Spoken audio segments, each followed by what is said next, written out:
करने के लिए आज बहुत बड़े बड़े फिल्म कर रहे हो, पवन जी के साथ काम करते हैं, लेकिन इस गाना को सुनने के बाद आपको करने क्या होता है, ऐसा क्या लगा कि करना चाहिए?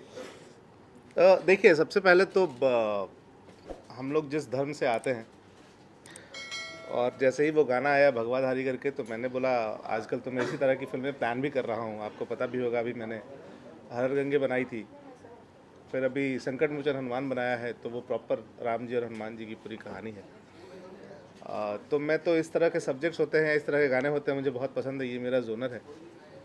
तो जब सर ने मुझे फॉरवर्ड किया कि चंदन भाई आप ही देखते हैं चैनल की सारी चीज़ें, तो एक बार देख लीजिए कैसा लग रहा है गाना, क्या लग रहा है, करना है नहीं करना है। तो मैंने बोला ऑब्वियसली अच्छा लग रहा है, इसको करते हैं। तो फिर हम लोगों ने प्लान किया और इसको किया। तो आपने एक नया डायरेक्टर को साइन दिया है, जो जिसको आपने सजेस्ट किया, तो क्या उनके साथ काम करते हुए आपको मतलब कठिनाई सामना करना पड़ा कि इजीली हो गया? नहीं, बहुत इजीली हो गया। देखिए क्या होता है ना कि अनुभव तो उनको भी है, वो भी पत्रकार हैं, जो डायरेक्टर हैं वो बेसिकली। अब मैं तो दिलीप यादव के नाम से जानता था, बट अभी आते आते मुझे नया नामकरण सुनने में आया कि दिलीप दीवाना है। अब वो किसके लिए दीवाने हैं, किसके प्यार में दीवाने हैं, वो वही बता सकते हैं, मुझे तो नहीं पता उसका। काम के प्रति, अपने प्रोफेशन के प्रति समर्पण है उनका। ये जरूरी थोड़ी है कि कोई नहीं, ये भी आप डिफाइन नहीं कर सकते। आपने टाइटल दिया है, ये डिफाइन आप नहीं कर सकते। ठीक, वो खुद ही बताएंगे। हाँ, तो बहुत अच्छा किया उन्होंने। और मैंने तो कुछ शॉट्स देखे तो मुझे लगा कि यार बहुत कमाल के शॉट्स उन्होंने वो किए हैं। तो बहुत अच्छा लग रहा है, गाने वाने भी बहुत, और बड़ा अच्छा कॉन्सेप्ट है, दो भक्तों का मिलन। हनुमान जी से बड़ा भक्त तो कोई नहीं है, बट उसके अलावा भी राम जी के भक्त तो दुनिया भर के लोग हैं, करोड़ों में हैं, लाखों में, दुनिया भर के लोग हैं। तो दो भक्तों का मिलन बड़ा अच्छा कॉन्सेप्ट था। और उन्होंने जब मुझे सुनाया कि ऐसा ऐसा कॉन्सेप्ट प्लान कर रहा हूँ सर, तो मैंने बोला बेसिकली बहुत अच्छा है, आप करिए। तो प्रोड्यूसर सर, आपने जो कहा कि मैंने जब गाना सुना इन लोगों का हाथ में दे दिया, उसके बाद मुझे पता नहीं कैसे आप गाना बन के आए, आपका भी कैसा लगा? देखिए, गाना मुझे अच्छा लगा, बट मेरा थोड़ा सा कुछ और भी काम रहता है। तो मैंने पहले ही बोल दिया था कि मैं जो है दिलीप जी को और हितेश्वर जी को मैंने बोला था कि आप लोग अपने हिसाब से प्लान करिएगा, सारा प्रोग्राम, सारा कुछ शेड्यूल ऐसा पहले से सोच के रखिएगा कि मैं फिजिकली प्रेजेंट नहीं रहूँगा। बाकी टेलीफोनिक जो भी चीज़ें होंगी हम लोगों की हो जाएंगी, और फाइनली वैसा ही हो पाया क्योंकि मैं नहीं पहुँच सकता था। तो गाना अच्छा था, गाना का जो प्लान करने वाले लोग थे वो भी बहुत अच्छे थे नहीं हैं। तो बस मेरी तरफ से हाँ हुआ, और आप लोगों ने अपना प्लान किया, सारी चीज़ें अरेंज हुई। जैसा फिल्मों का प्लान होता है वैसे ही गाने का प्लान था। ये थोड़ा अलग से, जैसे नॉर्मल कोई एल्बम जैसा सॉन्ग नहीं था कि हम गए और बस अपना कुछ इधर उधर करके चले आए। प्रॉपर पूरा 2 दिन मुझे लगता है या 3 दिन ऐसा कुछ लगा इन लोगों को, पूरा 3 दिन लगा जो है वहाँ पे। तो खबरें मिलती थी टेलीफोनिक दिलीप जी से भी, हितेश्वर से भी, और वो वहाँ पे जो लोकल प्रोडक्शन पहले भी हमारी फिल्मों में काम कर चुका था उसको भी बोल के रखे थे वो सब लोगों का। तो कोई ऐसी दिक्कत मुझे लगता है नहीं आई थी, क्योंकि आई होती तो दिलीप जी या हितेश्वर से बात हो ही रही थी। अच्छा रहा सर, मेरी तरफ से कोई दिक्कत नहीं है। सर, आपने फिल्म बनाई जिसका नाम है संकट मोचन हनुमान, और अब आपने गाना बनाया भगवाधारी, जो आपकी इमेज बनती जा रही है वो प्रो हिंदू प्रोड्यूसर की बनती जा रही है। कहीं आप चुनाव लड़ने की तैयारी तो नहीं कर रहे हैं? नहीं, ऐसा कुछ नहीं है, मैं चुनाव लड़ने की बिल्कुल तैयारी नहीं कर रहा हूँ, ना ऐसा कुछ ख्याल है। प्रोजेक्ट है जिसे डायरेक्टर्स के साथ अगर डिस्कशन होता है, चीज़ें अच्छी लगती हैं। सबसे बड़ी बात तो है कि देखिए हम प्रोड्यूसर हैं, हम किसी चीज़ में आगे बढ़ने से पहले सोचते हैं। अगर हम किसी चीज़ में फाइनेंस लगा रहे हैं, पैसा लगा रहे हैं, तो हमें ये देखना होता है कि हम जिसके साथ करने जा रहे हैं वो कैसा है, क्योंकि अगर वो ठीक है तो हमारी काफ़ी रिस्पॉन्सिबिलिटी कम हो जाती है। तो प्रोजेक्ट अच्छा रहता है तो उसको करने में कोई दिक्कत नहीं होती। और अब जैसा आपने क्या बोला, प्रो हिंदू ऐसा कुछ मेरे दिमाग में नहीं है। मैं तो बस अच्छा लगा, जैसे संकट मुझे हनुमान का सब्जेक्ट पे डिस्कशन हुआ, अच्छा लगा। अब ये कोइंसिडेंट है कि भगवाधारी भी डिस्कशन हुआ तो भगवाधारी आ गया। आगे भी कुछ इस तरीके के सब्जेक्ट्स अगर आएंगे और अच्छा लगेगा, सबसे पहले तो अगर आपको कोई चीज़ करना है तो आपको अच्छा लगना चाहिए, फिर आप सोचते हो कि हमें करना है कि नहीं करना है।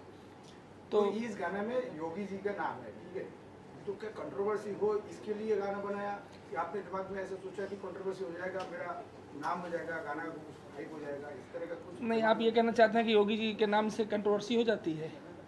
हो जाती है, योगी जी जिसमें हाथ डालता है वही कंट्रोवर्सी हो जाती है?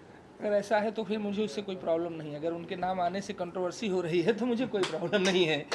मेरे ख्याल से योगी जी का नाम जो है वो आज का जो वर्तमान माहौल चल रहा है तो अच्छा काम कर रहे हैं, गवर्नमेंट अच्छी चला रहे हैं, और हम तो चूँकि लखनऊ बेस्ड हैं, लखनऊ में ही रहते हैं, और तो मेरे ख्याल से इस चीज़ को हम लोग बीच में ना लाएं, मुझे ऐसे लगता है। चंदन उपाध्याय ऐसा जी, कुछ नहीं है। चंदन उपाध्याय जी, आपने फिल्में की प्रयागराज, उसके बाद आपने फिल्म की हर हर गंगे, जो शायद अभी भी थिएटर्स में है, कुछ जगहों पर चल रही है फिल्म। उसके बाद आपने फिल्म की संकट मोचन हनुमान, फिर आप लोगों ने गाना किया भगवाधारी। तो क्यों ना कहा जाए कि आप प्रो हिंदू हैं? देखिए, अब हिंदू तो हैं, उसमें कोई डाउट है नहीं, बट देखिए क्या होता है ना, हर किसी का एक अपना जोनर होता है जिसमें वो कंफर्टेबल होता है। मैं उस कंफर्टेबल में ज़्यादा, उस जोनर में ज़्यादा कंफर्टेबल हूँ फिल्में बनाने के लिए, तो मैं उस हिसाब से बनाता भी हूँ। और देखिए, कल्चर को तो याद रखना ही चाहिए, कल्चर को भूलना भी नहीं चाहिए, और मुझे लगता है कि अगर हम अपने कल्चर के लिए बेहतर काम कर रहे हैं तो उसमें बुराई भी नहीं है, कुछ अच्छी बात है, करना चाहिए उसमें। संकट मोचन हनुमान को लेकर क्या अपडेट है? संकट मोचन हनुमान एडिट कंप्लीट हो गया है, हम डबिंग पे जाने वाले हैं, और कुछ उसकी एक अलग तैयारी हो रही है उसके रिलीजिंग के लिए और उसके प्रमोशन के लिए, तो उसमें लगे हैं हम लोग। जल्दी फाइंड आउट करके सारी चीज़ें अपडेट करेंगे। मतलब आपको बहुत जल्द एक बेहतर फिल्म संकट मोचन हनुमान के रूप में दिखेगा, जो देखने के बाद वाकई में आपको प्राउड होगा उस फिल्म पे। डीएम त्रिपाठी जी, किस क्या तरह की अलग प्रमोशंस हम देख पाएंगे, क्या नया देख पाएंगे प्रमोशंस के? देखिए, वो प्लान आउट हम लोग कर रहे हैं, वो मैं आपको जल्दी बताऊंगा। हमारे यहाँ आपको भी पता है कि भोजपुरी सिनेमा जब बनता है, बेसिकली वो भोजपुरी है नहीं, संकट मोचन हनुमान बेसिकली आप लोगों को बता दूं कि वो एक अवधी फिल्म है, पूरी लैंग्वेज अवधी में हमने शूट किया उसको, और ज़्यादातर जो रीजनल फिल्में हमारे यहाँ ही खास करके फिल्में हैं जहाँ पे उसके प्रमोशंस नहीं होते हैं, और कहीं ना कहीं उसका खामियाजा एक निर्माता को भुगतना पड़ता है कि थिएटर्स में हम फिल्में तो लगा देते हैं, बट पब्लिक तक नहीं पहुंच पाती वो चीज़ें कि आखिर लगी क्या है। कोई थिएटर से क्रॉस हो गया, उसने देख लिया पोस्टर, तो समझ में आता है कि हाँ कोई फिल्म लगी है। बट इस बार हम लोग कुछ ऐसा प्लान कर रहे हैं कि घर घर तक जाके वो सिनेमा के बारे में चर्चा हो, उस घर में चर्चा हो, तो वैसा कुछ हम लोग प्लान आउट कर रहे हैं कि ज़्यादा से ज़्यादा उस चीज़ों को वो चीज़ें लोगों तक पहुँचाएँ। क्योंकि प्रमोशन जब तक हम नहीं करेंगे, मैंने हर बार पहले भी कहा है, मैंने जितने भी इंटरव्यूज़ किए उसमें आपने सुना भी होगा, मैंने हमेशा बोला है कि अगर हम कोई प्रोडक्ट बना रहे हैं, बहुत स्पेशल प्रोडक्ट है, बहुत अच्छा लग रहा है प्रोडक्ट, तो उसको प्रमोट करना ज़रूरी है, उसको लोगों तक पहुंचाना ज़रूरी है। सपोज़ हम मान लेते हैं कोई एक साबुन ही, अगर हम साबुन की फैक्ट्री खोलते हैं और उसको हम बनाने के बाद हम रोड पे रख के बेचेंगे तो कोई नहीं लेगा, उसको पता ही नहीं है कि क्या है नहीं है, क्या स्पेशल इस चीज़ में, तो आपको वो करना पड़ेगा। तो हम लोगों का वही प्लान है कि हम डोर टू डोर कैसे उस चीज़ को पहुंचाएं, अपने सब्जेक्ट के बारे में कैसे पता करें, उसको हाइप कैसे क्रिएट करें ताकि पब्लिक ज़्यादा से ज़्यादा उस फिल्म से जुड़े। इससे हटके हितेश्वर जी, आपसे सवाल है, रैपर हितेश्वर जी, भगवाधारी वाला जो सॉन्ग लॉन्च है उस पर वापस लौटते हैं। हितेश्वर जी, आपने ये गाना बहुत दिल से बनाया, क्योंकि मुझे शुरू से पता है कि कैसे कैसे ये गाना पूरा बना हुआ है। अब ये गाना आपके सामने लोगों के बीच है, अब इस पर दर्शक जो है वो प्रतिक्रियाएं देंगे, इसे रेट करेंगे कि उन्हें कैसा पसंद आया, कितना पसंद आया, आया भी या नहीं। इसके बनने के पीछे की जो कहानी है, कितना प्रयास लगा आपका, आपने कितनी मेहनत की, और कैसे ये आज जो है लोगों के बीच है? आप सभी मीडिया बंधु को प्रणाम करता हूँ मैं। अगर उसके पीछे जाऊँ तो काफ़ी 1 घंटा लग जाएगा बात करते करते। शॉर्टकट में आता हूँ क्योंकि सारी चीज़ें तो बात हो चुकी है। 3-4 महीना हो गया था इसके लमसम, इसको पूरा करने में, अयोध्या पहुँचने तक 3-4 महीने लग गए थे मुझे। और फाइनली जो जय श्री राम भगवान है हमारे प्रभु, वो कहीं नहीं कहीं किसी आकृति में दिखते हैं, तो वो चीज़ मैं डीएम भैया के अंदर देखा।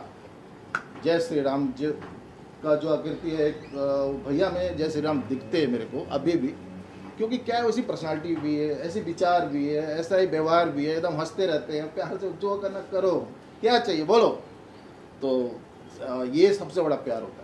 अच्छा, ये सच है कि आप ये चाहते थे कि भगवाधारी में यही भगवाधारी? मैं तो बिल्कुल चाहता, लेकिन इतने बड़े आदमी हैं, थोड़ा डर भी लग रहा था मुझे। तो मैं फिर अपना मन की पर्सनालिटी भी देखिए, आप मीडिया बंधु आप लोग हैं, सारे मित्र हैं, दोस्त हैं, बोलने में कोई हिचक की बात है ही नहीं, तो दिल से वो आपने पूछा दिल से बताया, कहीं श्री राम जी पर्सनालिटी कोई कमी आ रही है देख लीजिए। और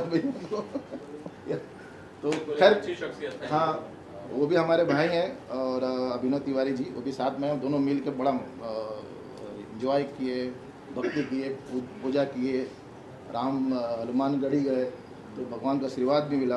और जब प्रभु का आशीर्वाद मिलता है फिर क्या डरना। तो इस गाने के लिए प्रभु का आशीर्वाद है, इतने बड़े बड़े डायरेक्टर लोग का आशीर्वाद है, आप लोग का आशीर्वाद है, मीडिया बंधु का आशीर्वाद है।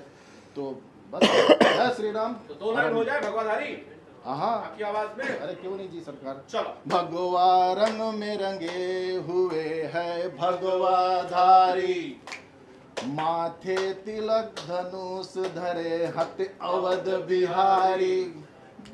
अयोध्या में देखो धूम मचल है, जगमग जगमग ए तो सजल है। राम जी पधारे हैं, अद्भुत नजारे हैं, इन्हें कोटि कोटि है प्रणाम। जय श्री राम, जय श्री राम। आप लोग बोलिए भैया, मोबाइल में लगने वाले। जय श्री राम, जय श्री राम, जय श्री राम, जय श्री राम। जी जय श्री राम, जय श्री राम, जय श्री राम। ये लगाना भाई यूपी में है। बहुत शानदार, बहुत शानदार। आप भैया कुछ आगे प्रोजेक्ट्स हैं आप लोगों के, जैसा कि बातें भी चल रही थी और की खबरें हैं कि आप लोग कुछ फिल्में करने वाले हैं। अगर आप लोगों में से कोई कुछ बताना चाहे तो प्लीज। देखिए फिलहाल जो अभी फोकस है वो संकट मोचन हनुमान और लव यात्री पे है जी। ये दोनों को एक जगह पहुंचा दूं, उसके बाद फिर प्लानिंग है हमारी, राइटिंग चल रही है, बाकी चीज़ें चल रही है, बट हम प्रोसेस में अभी नहीं रखे हैं। वो पहला जो हम लोगों का फर्स्ट प्रायोरिटी है वो संकट मोचन हनुमान है और लव यात्री है, जिसको जिस हिसाब से हमने शूट किए हैं उस हिसाब से उसको रिलीज़ भी करना है तरीके से। तो फिलहाल उसके ऊपर फोकस है। कब रिलीज कर रहे हैं संकट मोचन हनुमान? मे बी रामनवमी का प्लान है। शानदार। ट्रेलर कब तक आ जाएगा? ट्रेलर आपको देखने को मिलेगा जनवरी के बीच ट्रेलर आ जाएगा। यस। आप कुछ कहना चाहते हैं? आप डीएम भैया आप कुछ कहना चाहते हैं भगवाधारी? कहना यही चाहते हैं कि आप लोग जो है संकट मोचन हनुमान जो फिल्म है वो ऐसे तो फिल्म है ही, लेकिन बड़े दिल से जो है उसमें इन्वॉल्व रहे। हम भी पर्सनली पूरा लगभग 56 डेज जो है सेट पे मैं भी मौजूद रहा। और बेसिकली मेरा काम धाम ऐसा है कि मैं कहीं इतना ज़्यादा लंबा रुक नहीं पाता हूँ, लेकिन फिर भी मैंने 56 डेज में लगभग 50 डेज मैंने जो है अयोध्या में बिताया। और मुझे लगता है कि लगभग 30 डेज आप भी मेरे साथ ही थे। मैंने भी इतना लंबा समय किसी फिल्म के सेट पे नहीं बिताया। और मुझे कुर्सी से गिरना आपको याद है क्या? लगभग 2 या 3 बार जो है नहीं हटना चाहिए। ऐसा हुआ जब आप जो है मुंबई ऐसे करके मैं कुछ शूट कर रहा था, अचानक से हाँ करके उलट गया पीछे। तो फिल्म को बहुत दिल से बनाया गया है और वो फिल्म जो है कुछ इस तरीके से बन भी गई है, क्योंकि कुछ एडिट पार्ट्स अभी हम लोगों ने देखे जो है थोड़ा बहुत, तो अच्छी बनी है। और उसको रिलीज करने का प्लान जो है थोड़ा सा अच्छे से किया जा रहा है। तो आप लोगों का सहयोग चाहिए। आप लोग फिल्म आप लोग भी आइडिया दे सकते हो कैसे प्रमोट दे सकते हैं। आपको भी पता चल गया। आनंद जी का पूरा ग्रुप ही ऐसा है, उनको पता चल ही जाता है चाहे जितना छोटा। आप कौन सा किरदार कर रहे हैं या नहीं? किरदार का नाम तो नहीं बता पाऊंगा, लेकिन हाँ कुछ है, मतलब कुछ छोटे से किरदार में हम भी हैं जो है। और वो किरदार इनका कहना था कि वो आपके ऊपर शूट करेगा आपका, जिससे भी इन्होंने कहा कि राम का रोल, तो मुझे याद आ गया कि मैंने राम का रोल किया है। अरे वाह। तो लेकिन वो रामलीला में किया था।